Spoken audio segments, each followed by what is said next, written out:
The history of the North American continent in the early 17th century is frequently reduced to a binary contest between European colonial powers, France and Britain, and the monolithic indigenous confederacies they engaged with, primarily the Haudenosaunee, Iroquois, and the Huron-Wendat.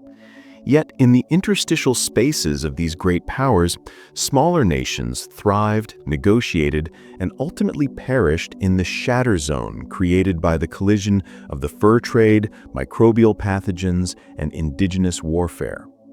Among these lost nations, none is more enigmatic or historically significant than the Wenrohronon.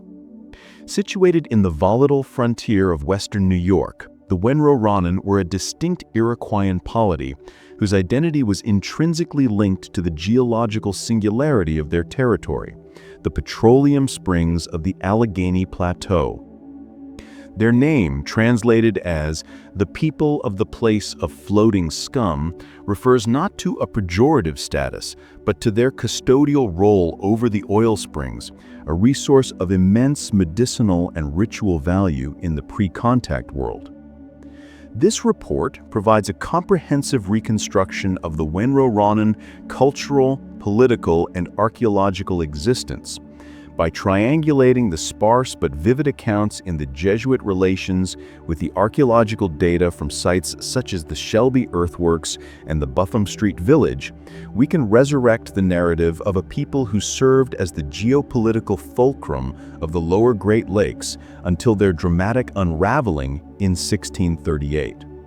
Their story is one of strategic alliances, resource monopolization, and the catastrophic failure of diplomatic neutrality in an era of total war.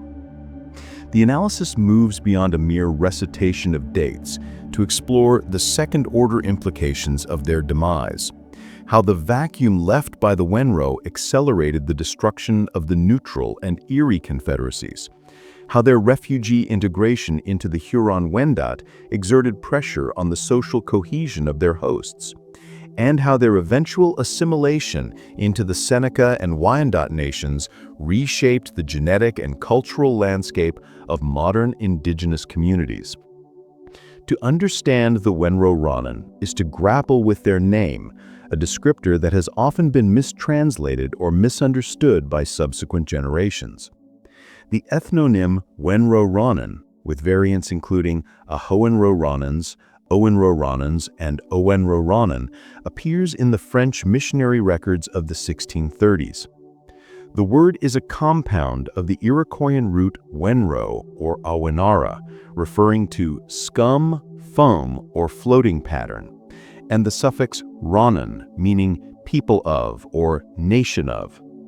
In the context of 17th century Iroquoian semantics, scum did not carry the derogatory connotation it holds in modern English. Instead, it was a phenomenological description of a physical substance found on the surface of water. The floating scum specifically refers to the crude petroleum, bitumen, that naturally seeped from the bedrock in the territory they controlled, most famously at the Seneca oil spring near present-day Cuba, New York. Thus, a more accurate and culturally sensitive translation would be the people of the medicinal oil or the guardians of the surface oil. For the Wenrohronon, the oil was not a commodity in the capitalist sense, but a medicine, onenqua. The oil springs were likely viewed as portals to the underworld or gifts from the Creator, requiring specific ritual protocols for extraction. The substance was prized for its efficacy in treating dermatological conditions, orthopedic injuries, and old sores, a detail that becomes tragically ironic in the later historical record when Wenro refugees are described by Jesuits as being covered in sores after losing access to their healing springs. The control of this resource gave the Wenrohronon a unique status. Unlike their neighbors who traded maize, tobacco, or flint, neutral, the Wenro traded a finished medicinal product. This likely integrated them into a vast exchange network, reaching the Susquehannock in the south and the Algonquin peoples to the north, long before European contact.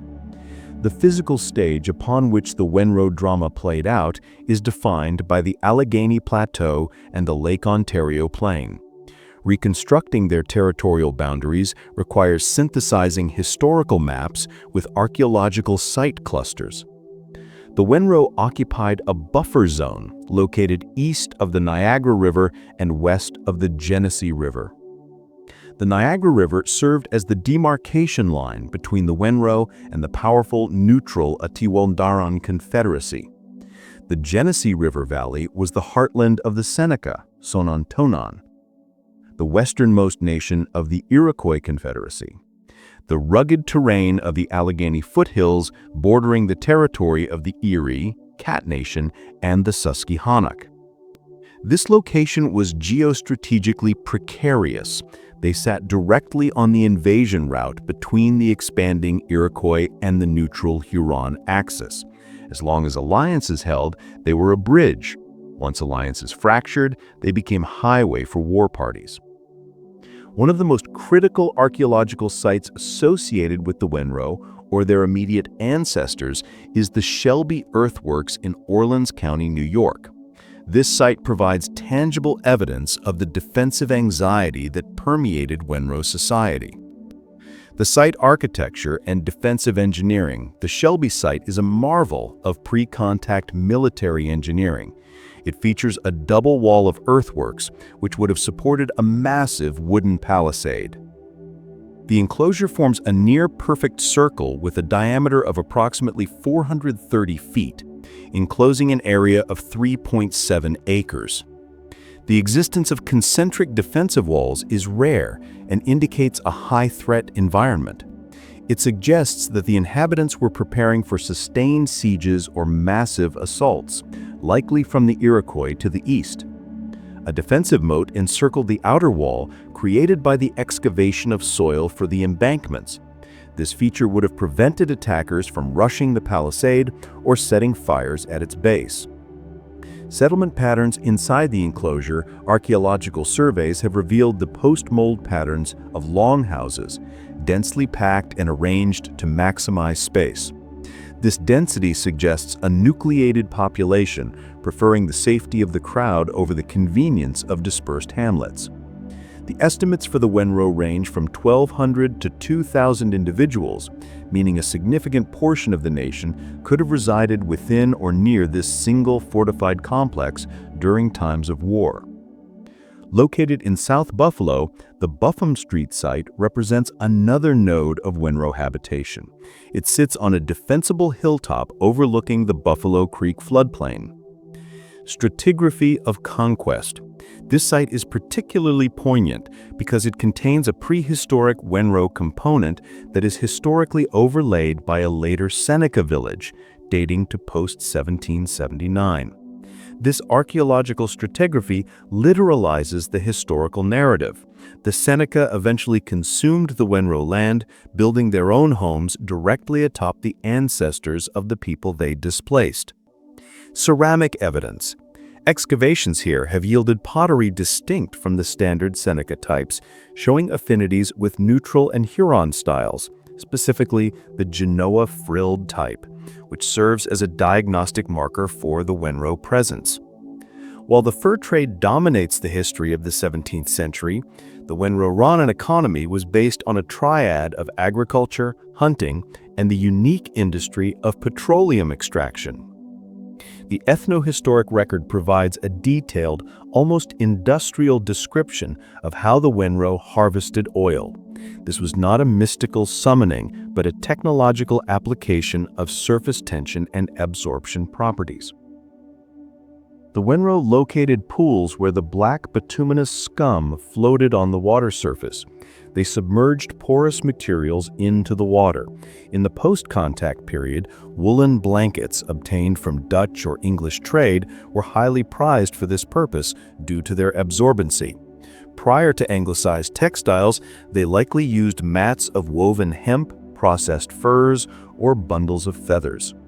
The material, having absorbed the oil while repelling the heavier water, was removed and wrung out into collection vessels, gourds or pottery. The collected fluid was boiled to evaporate residual water, leaving a thick, potent sludge used for medicine. Historical validity versus modern conflation. It is crucial to distinguish this industrial technique from the modern blanket ceremony practiced by various indigenous groups today. The modern ceremony is a symbolic ritual of graduation or healing. The Wenro's blanket usage was functional engineering, not purely metaphorical performance. The Wenro were not isolated. Father Bressani noted that they traded with the English and Dutch and other heretical Europeans. This is a startling revelation.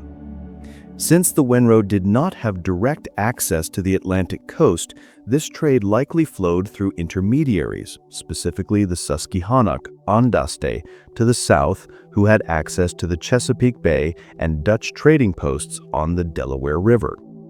This trade link meant the Wenro had access to European goods, metal axes, glass beads, independent of the French Huron network and the Iroquois Dutch network. This economic independence may have emboldened them to maintain their autonomy, but it also made them a target. The Seneca, seeking to monopolize the flow of Dutch goods from Fort Orange, Albany, viewed the Wenro's southern trade connection as a competitive threat. The year 1638 marks the pivotal moment in Wenro history, the collapse of their security architecture. For generations, the Wenro had existed as a client state or protected ally of the massive Neutral Confederacy.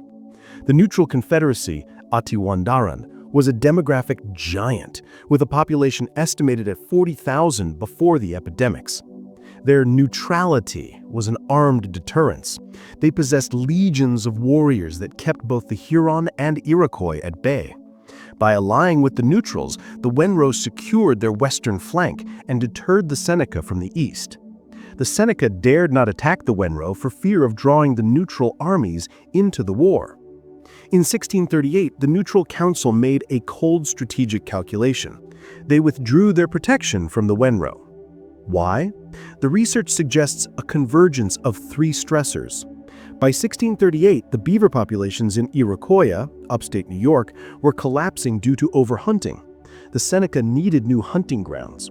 The Wenro territory was the immediate geographic answer. The neutrals may have agreed to let the Seneca take the Wenro lands in exchange for a continued peace regarding their own territories, a policy of appeasement. The smallpox waves of the 1630s decimated the neutral population. Facing internal collapse, the neutral leadership likely decided they could no longer spare warriors to defend a peripheral buffer state. There are hints of a political disagreement. Perhaps the Wenro, emboldened by their independent trade with the Dutch, refused a neutral directive, leading to the severance of ties. With the neutral shield removed, the Seneca acted instantly. The geopolitical reality of the Shatter Zone meant that small, unaligned nations could not exist. The Seneca launched raids, not initially to conquer, but to harass and terrorize, a prelude to total absorption. The Wenro, realizing their position was untenable, faced a binary choice: submission, slavery or assimilation, or flight. They chose flight. The exodus of the Wenrohronon is one of the most vividly documented events in the Jesuit relations. It was a humanitarian crisis that tested the capacity of the Huron Confederacy and the missionary zeal of the Jesuits. The Wenro did not simply flee into the woods. They negotiated their refugee status. They sent ambassadors to the Huron-Wendat, specifically the Atignawantan Nation, and the Neutral. Paradoxically, some factions of the Neutrals still accepted refugees even after the political break. The Huron, having lost thousands to disease, accepted the Wenro petition. They needed people, warriors to man the palisades, and women to work the fields. In the late summer of 1638, a column of more than 600 Wenrohronon departed their burning villages. They likely traveled north from the Buffalo Creek area, crossing the Niagara River, perhaps with tacit neutral permission, and rounding the head of the lake, modern Hamilton, Ontario, before turning north towards Georgian Bay. The trek covered over 60 leagues, approximately 180 to 200 miles through hostile terrain, constantly shadowed by the fear of Seneca pursuit. The column consisted primarily of women, children, and the elderly. The warriors would have formed a rearguard. The physical toll was immense. They carried their meager possessions, their medicines, and, tragically, the incubating virus of smallpox. Father Jerome Lalemant, witnessing their arrival in the Huron capital of Haudenosaunee, described a scene of devastation. The refugees were fatigued, emaciated, and covered in sores. The Jesuits made much of these sores. To the missionaries, the physical degradation of the Wenro was a sign of their spiritual poverty. It was a rhetorical device to emphasize the charity of the church.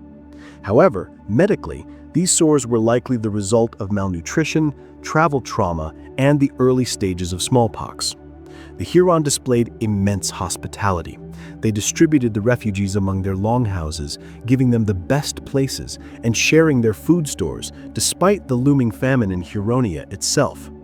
The Wenro did not simply disappear upon reaching Huronia. They maintained a distinct cultural existence within the refugee diaspora. Archaeology provides the voice that history denies. Excavations at the Huron village of Haudenosaunee have recovered a specific type called Genoa frilled. The artifact.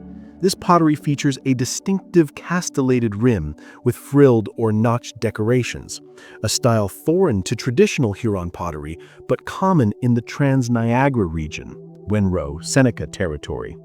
The implication: the presence of this pottery in post-1638 layers at Haudenosaunee confirms that Wenro women, the traditional potters, survived the migration and continued to manufacture their cultural markers. They did not immediately assimilate. They reconstituted their domestic sphere within the Huron longhouses. This pottery is the archaeological footprint of the refugee crisis. Tragically, the Wenro brought death with them. The migration coincided with the arrival of a virulent smallpox epidemic in Huronia. The Jesuits noted that the sickness followed the refugees. The 600 Wenro, weakened by their journey, were patient zero. The epidemic killed thousands of Huron and Wenro alike. The sores that Lalemant described became the defining image of the period. The Hurons began to blame the Jesuits and their new Wenro converts for the disease, leading to a rise in anti-Christian sentiment. The Wenro, dependent on Jesuit and Huron charity, found themselves scapegoated as carriers of the sorcery that was melting the flesh of the Huron people. The refuge in Huronia lasted barely a decade. In 1649, the Iroquois Confederacy, now fully armed with Dutch muskets, launched the final invasion of Huronia. In March 1649, the Iroquois stormed the mission villages. The Huron Confederacy shattered. The Wenro refugees, who had sought safety behind the Huron palisades, were once again exposed to the Seneca fury. The second destruction of the Wenro, 1649 to 1651, led to a tripartite fracturing of the remaining population. The captives, Seneca assimilation. A massive number of Wenro were captured during the fall of Huronia and the subsequent destruction of the neutrals, 1651. They were force-marched back to the Seneca homeland, ironically returning to the very territory they had fled in 1638, but now as captives. Through the Iroquois practice of adoption, these Wenro were integrated into Seneca clans to replace the dead. They lost their national identity, but preserved their biological lineage. A French observer later noted that the majority of the Iroquois were actually adopted foreigners. A remnant of the Wenro joined the fleeing Tionantati and Attignawantan Huron, who escaped westward to the Lake Superior region. These disparate groups, Huron, Petun, Wenro, merged to form a new ethnic entity. The Wyandot, or Wyandot Nation, of Oklahoma explicitly lists the Wenrohronon as one of its constituent root tribes. The estimated 1,500 Wenro who had not migrated to Huronia in 1638 but remained in neutral territory were annihilated when the neutrals were destroyed by the Iroquois in 1651. The Wenrohronon are a testament to the fragility of political structures in the face of resource scarcity and total war. Their extinction as a political entity was not due to a lack of sophistication or military will, but a result of their geographic misfortune, trapped between the hammer of the Iroquois and the anvil of the neutrals. The Wenro's possession of the oil springs, initially a source of wealth and medical prestige, eventually made their territory a prime target for Seneca expansion once the beaver stocks were depleted. The Wenro fate serves as a grim case study in the failure of the neutral confederacies strategy. By sacrificing the Wenro to buy peace, the neutrals merely accelerated their own demise, removing the buffer that separated them from the Iroquois war machine. While history books often write them out, the Wenros survive in the soil. The Shelby earthworks stand as a monument to their military engineering, and the Genoa frilled sherds in Ontario museums testify to the resilience of their women in the face of exile. Today, the spirit of the Wenrohronon lives on in the Seneca Nation, who still act as keepers of the oil springs, and in the Wyandot Nation, who carry the blood and memory of the refugees who walked the Trail of Tears in 1638. They are the people of the floating scum, the guardians of the deep earth medicine, whose story is essential to understanding the true history of the Great Lakes. The name Wenrohronon encapsulates a vital economic reality often overlooked in favor of the fur trade narrative. While the beaver wars were driven by pelts, the Wenro controlled a resource that was unique in the Northeast: petroleum. The mechanics of extraction.